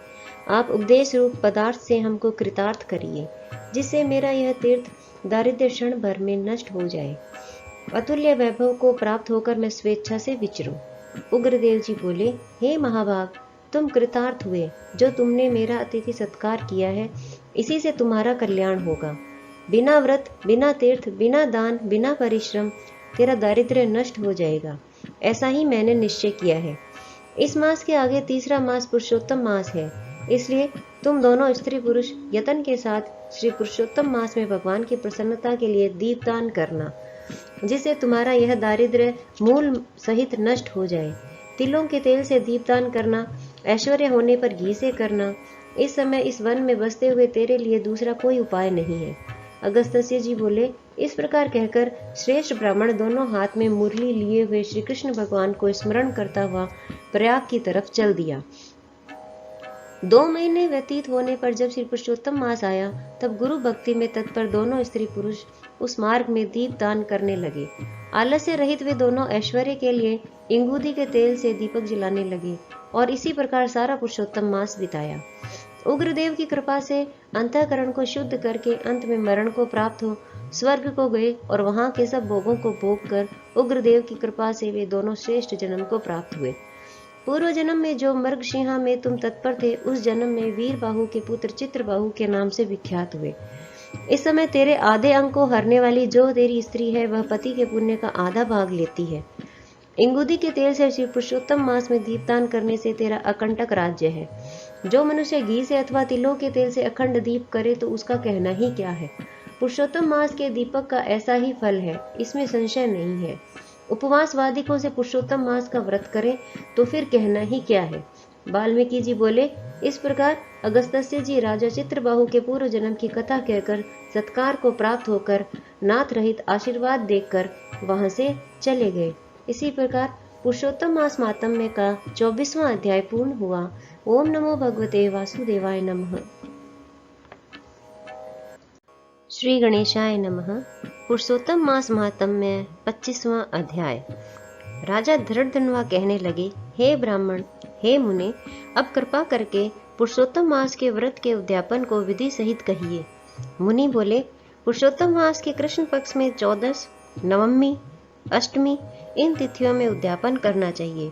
इस पुण्य पुरुषोत्तम मास में प्रातः काल उठकर प्रातःकाल की सब क्रिया करके जैसी सामग्री मिले उसी से 30 ब्राह्मणों को न्योता देवें।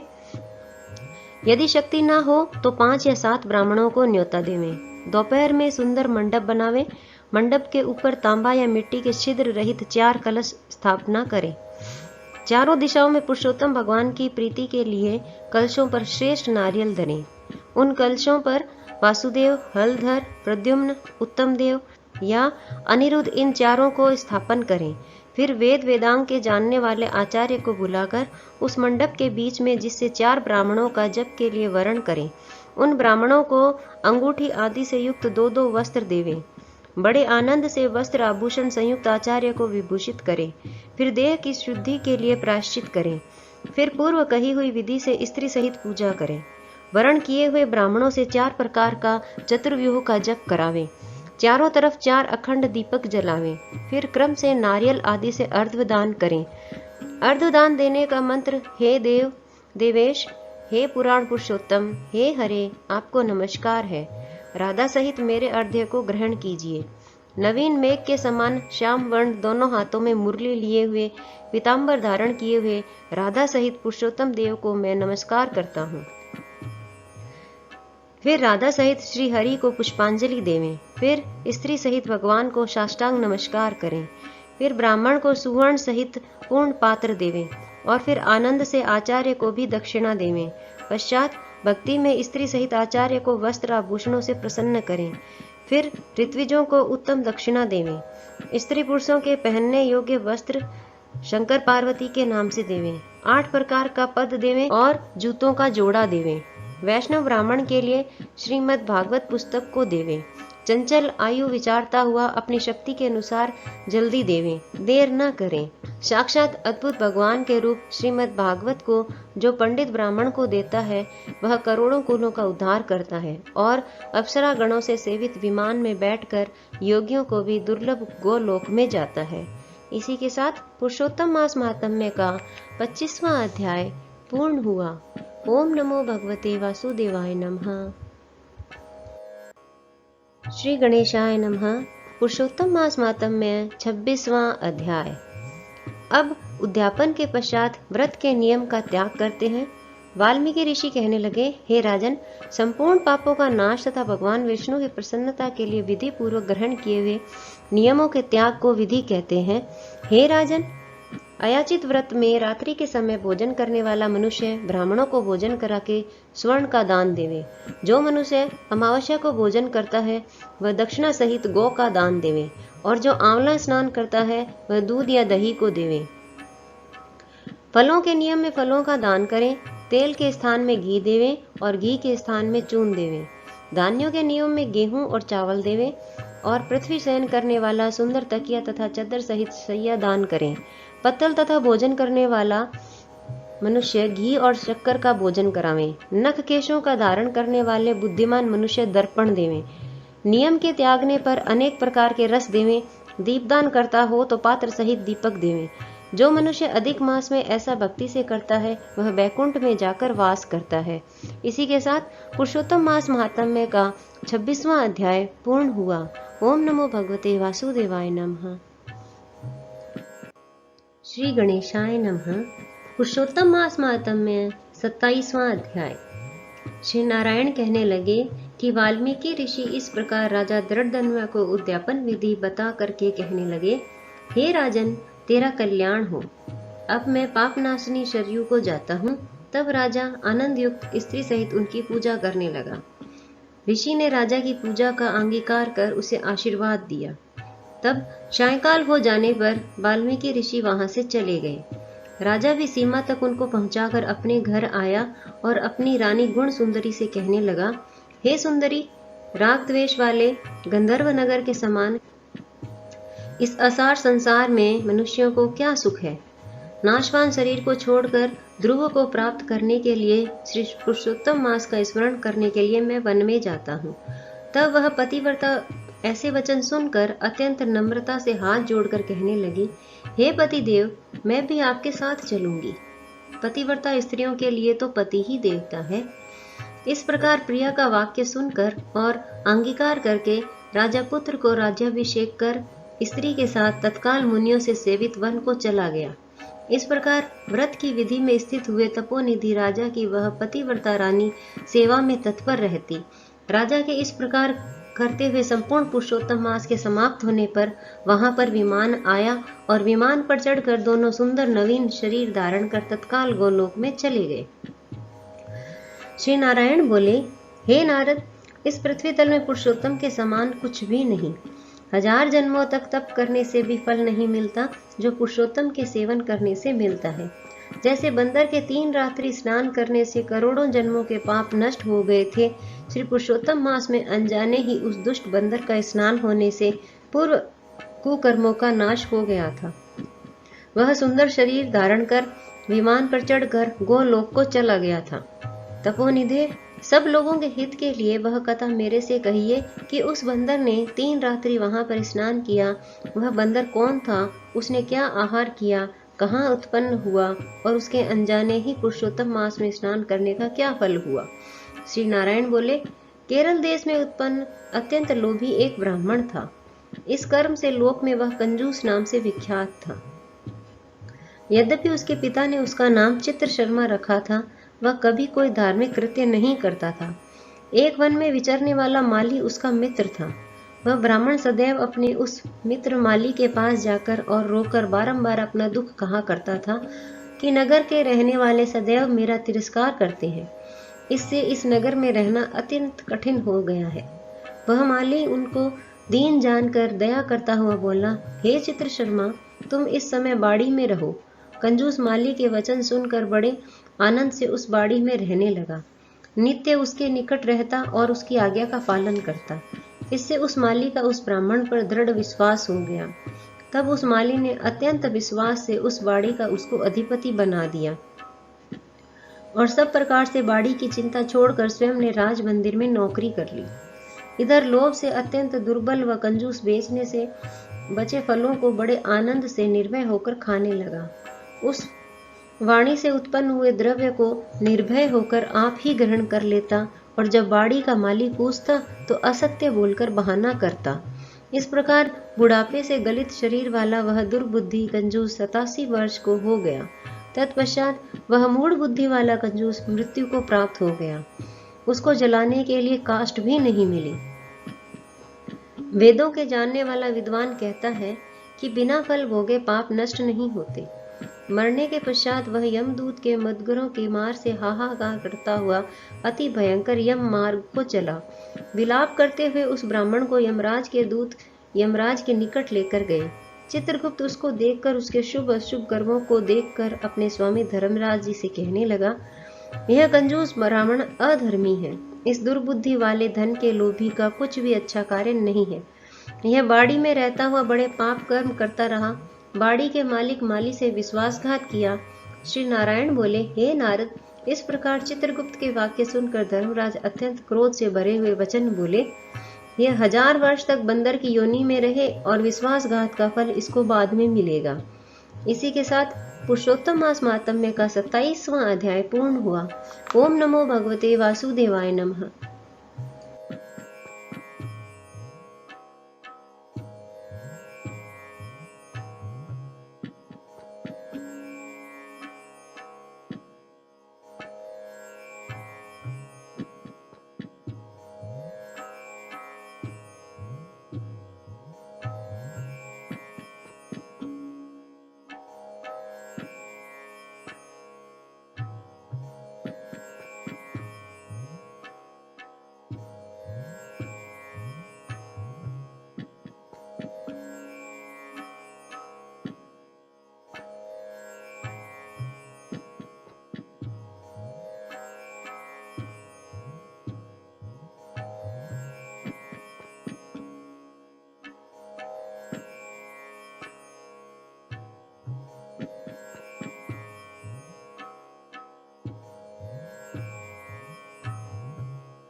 श्री गणेशाय नमः। पुरुषोत्तम मास महात्म्य 28वां अध्याय।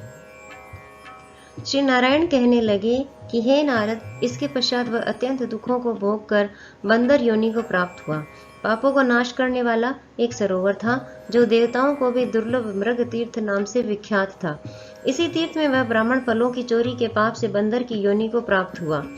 नारद जी कहने लगे, हे प्रभु, करोड़ों पापों से युक्त वह बंदर उस तीर्थ में कैसे बसता रहा? श्री नारायण बोले, चित्रकुंडल नाम वाला कोई वैश्य था। उसकी तारका नाम की स्त्री थी। इन दोनों के पुरुषोत्तम मास करते हुए पुरुषोत्तम मास चला गया। पिछला दिन आने पर स्त्री सहित चित्रकुंडल ने अत्यंत प्रसन्नता के साथ उद्यापन किया और उद्यापन कराने के निमित्त स्त्री सहित वेद वेदांग को जानने वाले ब्राह्मण को बुलाया। हे नारद, वहां धन के लोभ से कंजूस ब्राह्मण भी पहुंच गया।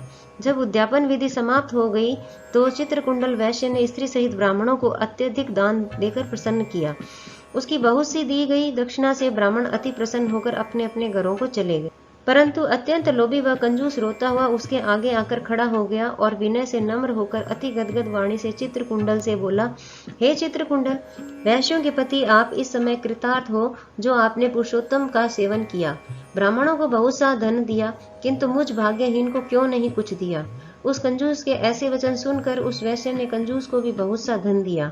उस ब्राह्मण ने इस धन को लेकर पृथ्वी में गाड़ दिया। वहां पर उस लोभी ब्राह्मण ने पुरुषोत्तम महात्म्य के धन के लोभ से स्तुति की पूजा को देखकर पुरुषोत्तम जी के धन के लोभ से स्तुति सुनकर प्रसन्न हुए, जिसके फल से वह ब्राह्मण मृग तीर्थ को प्राप्त हुआ। वह तीर्थ जल वाला, घनी छाया वाला, मीठे मीठे फल वाले पेड़ों से सुशोभित अत्यंत सुंदर वन था। श्री नारायण कहने लगे, हे नारद, जब श्री रामचंद्र जी ने समुद्र में पुल बांधकर रावण का वध कर दिया तो रावण के मारे जाने से ब्रह्मा, शिव, इंद्रादि सब देवताओं ने प्रसन्न होकर श्री राम जी को वर दिया। वर मांगने के लिए कहा तो उस समय रामचंद्र जी ने कहा, हे देवताओं, यहाँ पर जो शूरवीर वानर राक्षसों के हाथों मारे गए हैं उनको शीघ्र जीवित कर दो। इतना सुनते ही देवताओं ने अमृत की वर्षा करके सब वानरों को जीवित कर दिया। जीवित होकर सारे वानर जय जयकार कर उठे। फिर श्री रामचंद्र जी विमान में बैठकर चारों ओर खड़े हुए वानरों को कहने लगे, जहाँ जहाँ पर मेरे ये बहुत काल तक जीने वाले वानर बसेंगे वहां वहां पुष्प फल वाले वृक्ष हो जाएंगे, नदी मीठे जल वाली हो जाएगी, शीतल सुंदर सरोवर होंगे। मेरी आज्ञा से तुम सब जाओ, तुमको कोई नहीं रोकेगा।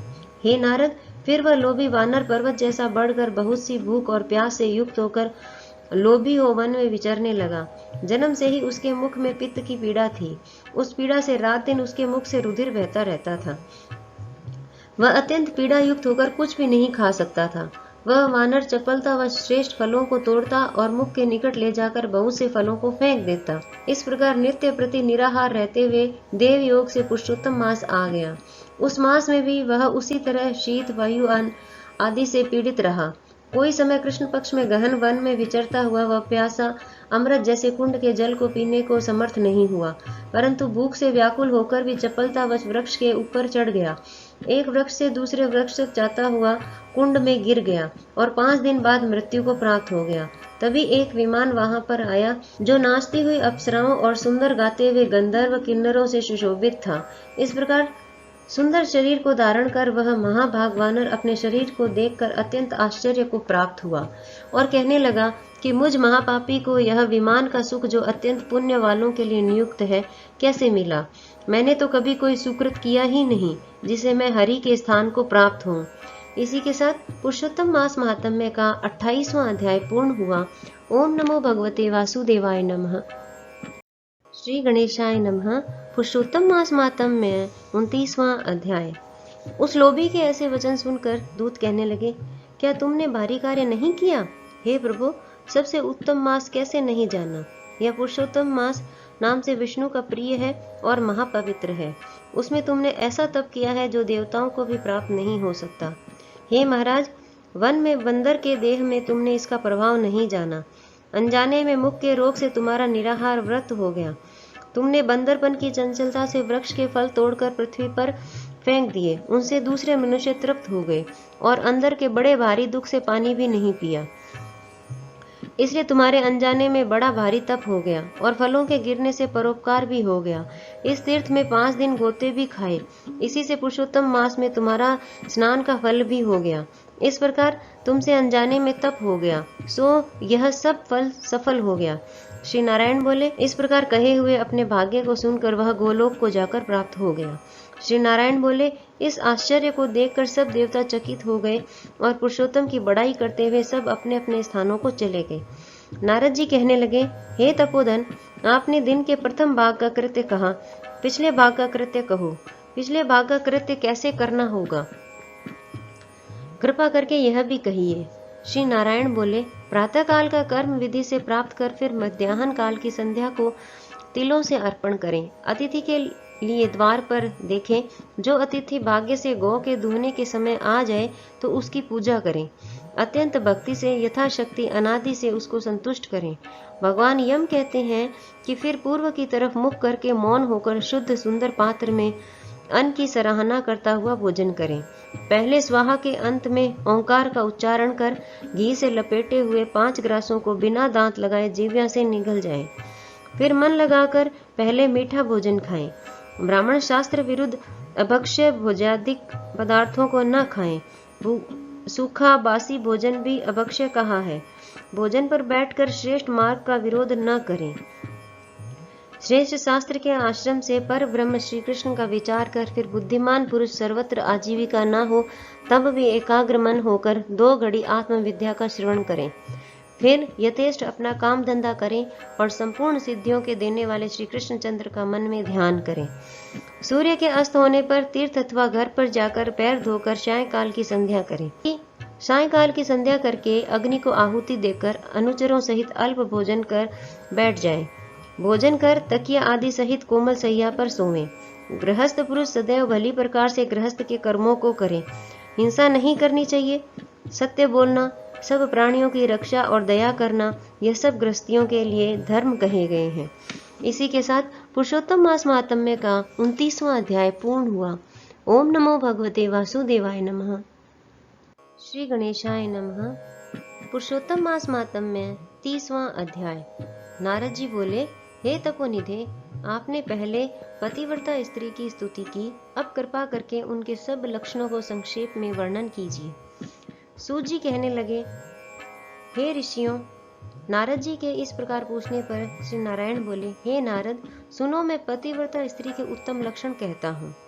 पति चाहे कुरूप हो या स्वरूप, चाहे श्रेष्ठ स्वभाव वाला हो, रोग से युक्त हो या पिशाच, क्रोधी हो या मध्य को पीने वाला हो, वृद्ध हो, मूर्ख हो, गूंगा हो या अंधा हो, बहरा हो, भयंकर हो, तो भी पति के मन को आनंद देवें।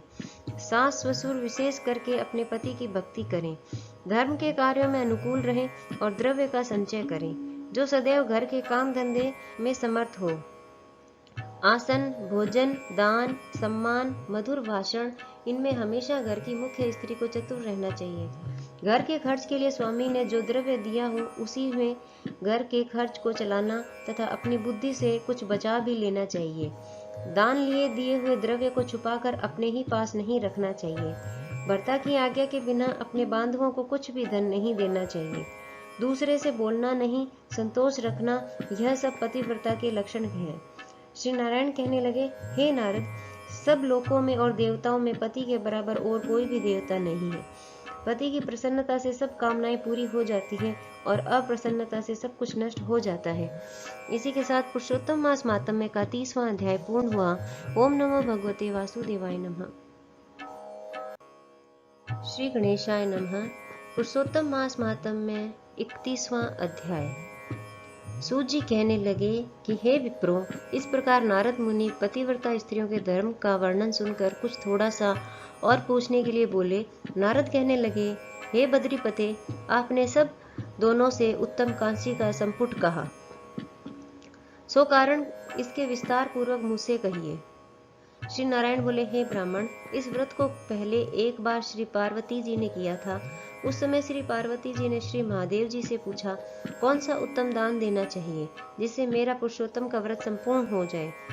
श्री महादेव जी बोले, कांसी का बर्तन 30 मालपुए भरकर 7 धागे से लपेट कर विधिवत पूजा कर और व्रत संपूर्णता के लिए विद्वान ब्राह्मण को देवें। शक्ति हो तो ऐसे 30 पात्रों को देवें। इस प्रकार श्री महादेव जी के उपकार करने वाले सुंदर वचन सुनकर सब लोगों का हित चाहने वाले श्री पार्वती जी प्रसन्न होकर विद्वान ब्राह्मणों को 30 कांसी के बर्तन मालपुए से भर कर देकर अत्यंत आनंद को प्राप्त हुई। सूत जी कहने लगे कि हे विप्रो, इस प्रकार श्री नारायण जी के अमृत समान वचन सुनकर श्री नारद जी अत्यंत तृप्त होकर बारंबार नमस्कार कर फिर बोले, पुरुषोत्तम सब साधनों में श्रेष्ठ है। मैंने सब महात्म में सुन ऐसा ही निश्चय किया है, जिसके सुनने मात्र से ही भक्ति से मनुष्य के महापाप का नाश हो जाता है। यदि श्रद्धा और विधि से किया जाए तो कहना ही क्या है। मेरी बुद्धि से ऐसा ही प्रतीत होता है। इससे आगे मुझको और कुछ भी सुनना बाकी नहीं रहा, क्योंकि इस कथा रूपी अमृत से अत्यंत तृप्त हो गया हूँ। इसके मातम्य सुनने से गंगा स्नान के समान फल प्राप्त होता है। पूरी पृथ्वी की परिक्रमा करने का इसके सादर सुनने वाले को प्राप्त होता है। ब्राह्मण सुनकर ब्रह्म तेज, क्षत्रिय राज सुख, वैश्य धन, शूद्र श्रेष्ठता तथा अन्य किरात क्षण आदमी मुक्ति आदि मनोवांछित वस्तु को प्राप्त होते हैं। इस पुरुषोत्तम मास मातम्य को लिखवा कर या खरीद कर वस्त्र आभूषण के साथ विधि पूर्वक ब्राह्मण को जो दान करता है, वह अपने 3 कुल के साथ गोपालों से सेवित देव दुर्लभ गोलोक को प्राप्त होता है। जिस घर में यह ग्रंथ रतन रखा है, वह घर तीर्थ के समान है। इस प्रकार अत्यंत पुण्यदायक पुरुषोत्तम मास के मातम्य को सुनकर विस्मित हुए विनय पूर्वक सूत जी से बोले, हे सूत जी, तुम धन्य हो। आपके मुख से कथा रूपी अमृत पान करके हम सब कृतार्थ हो गए। हे पुराणों के ज्ञाताओं में श्रेष्ठ सूत जी, आपकी बड़ी उम्र हो तथा आपकी कीर्ति अमर रहे। भगवान की चरित्र लीला कथामृत को पीने से ही नैमिषारण्यवासी मुनियों ने आपको परम पूज्य ब्रह्मासन दिया है। सूत जी, जब तक भगवान की पवित्र कीर्ति छाई हुई है, आप हमारे बीच में बैठे भगवान की मनोहर कथाएं सुनाते रहे। इस प्रकार वह सूत जी ब्राह्मणों का आशीर्वाद लेकर सब ब्राह्मणों की प्रदक्षिणा कर नमस्कार करके अपना कृत्य करने के लिए गंगा जी की ओर चल दिए। और नैमिषारण्य में रहने वाले मुनि आपस में कहने लगे कि यह पुरुषोत्तम मास का मातम्य अत्यंत श्रेष्ठ है और पुराना है। भक्तजनों को मनोवांछित फल देने में कल्प वृक्ष के समान है। इसी के साथ पुरुषोत्तम मास महात्म्य संपूर्ण हुआ। ओम नमो भगवते वासुदेवाय नमः।